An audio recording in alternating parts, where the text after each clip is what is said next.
Hello Thunder Bay, NWO Therapy here again with another episode of Hope This Helps. In this episode, we want to discuss careers and college and the importance of understanding financial results. There is that word again, finance.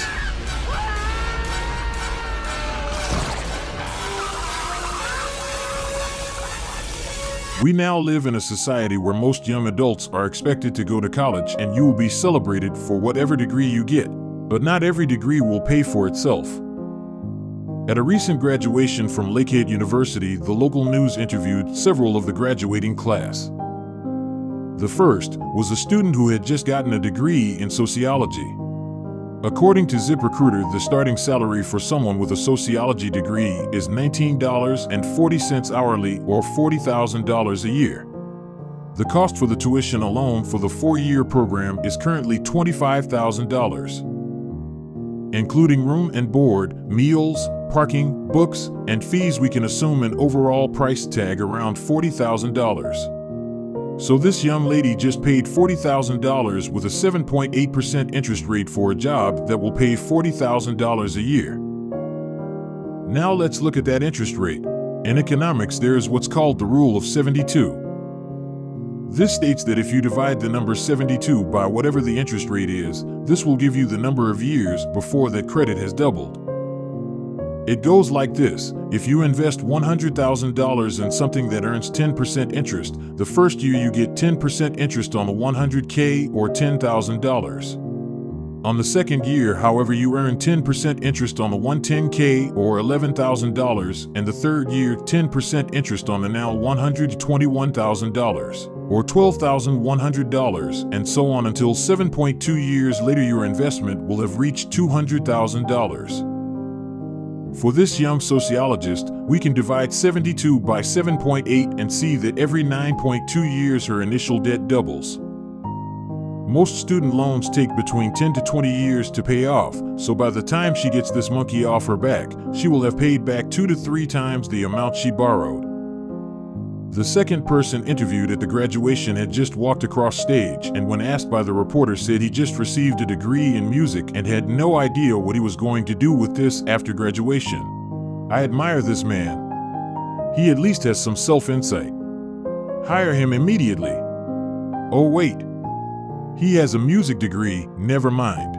The next 3 people interviewed graduated with degrees in outdoor recreation, jobs with the average starting salary of $20 an hour or just over $41,000 a year. This decision about college and career is a choice that can handicap us our entire lives if you aren't careful. In the United States, student debt has become the second largest lending industry behind mortgages and is a billion-dollar industry. These are sharks preying on the young, and we have developed a society that paddles us out a mile from shore and throws you in the water telling you to swim back. Before jumping in, make sure you have a clear path in mind of what you want to do to make your way in life. Look at the cost and benefits of college programs, and if the cost is more than a year's salary on the job that the degree gets you, it may not be worth it.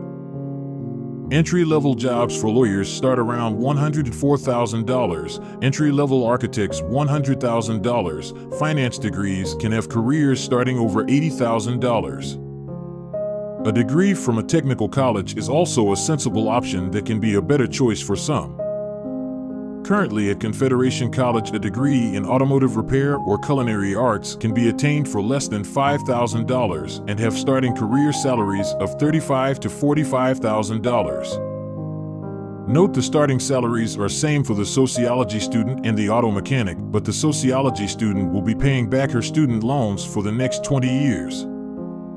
She must subtract around $410 from her monthly budget for the next 2 decades. This is the equivalent to half a week's pay every month if she works full-time. Currently, the average college student graduates with more than $3,200 in credit card debt. Let's take the example of the young sociologist, assuming she can find employment directly after graduation. She's now making $1,552 every 2 weeks, and then government takes 15% for taxes. So now she's got $1,300 or $2,600 a month on average. This is the budget she must live within. This is the rule of the game. So first, our young sociologist will need some place to stay, a home to hang her hat, so to speak. Currently in Thunder Bay, the average cost for a one-bedroom apartment is $1,219. Average utilities cost for Ontario monthly will cost $125 for a one-bedroom apartment. And average cost for food for one person is between $300 and $600 a month, depending on your diet. Let's say she is on the $300 end.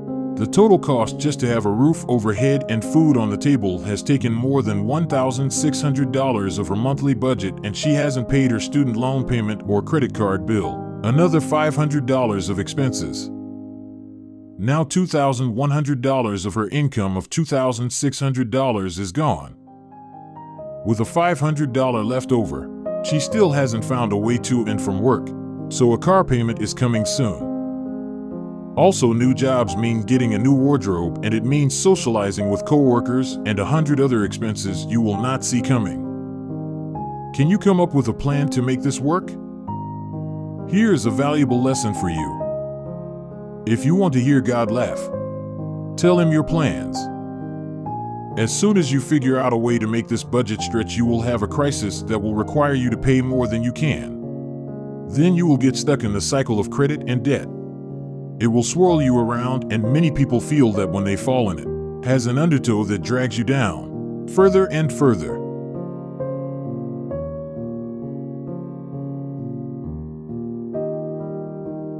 The auto mechanic makes the same pay as the sociologist, but without the student loan payments, adding an extra $500 a month to his budget, leaving $1,000 a month to spend as he pleases.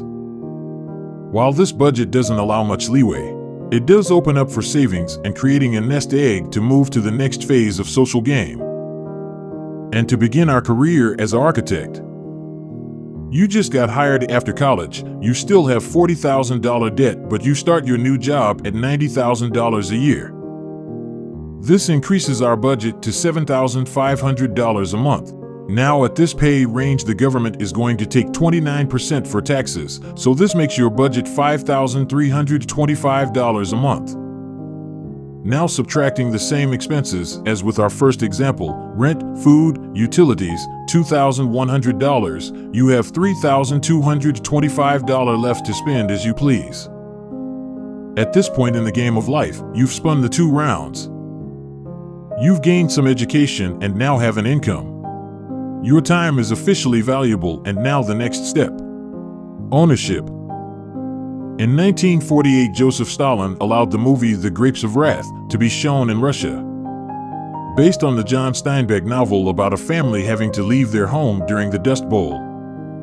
He hoped to show the people the destitution of the American people during the Great Depression. When the Russian people saw this movie, they fantasized about being able to own a car.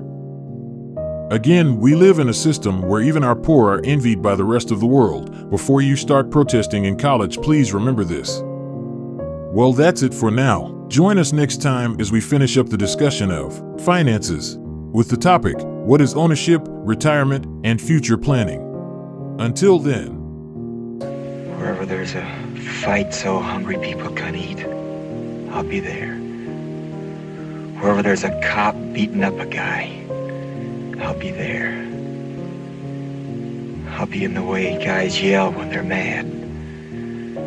I'll be in the way kids laugh when they're hungry and they know supper's ready. And when the people are eating the stuff they raise and living in the houses they build, I'll be there too. This has been NWO Therapy again with another episode of Hope This Helps. Like and subscribe and check us out at nwotherapy.com.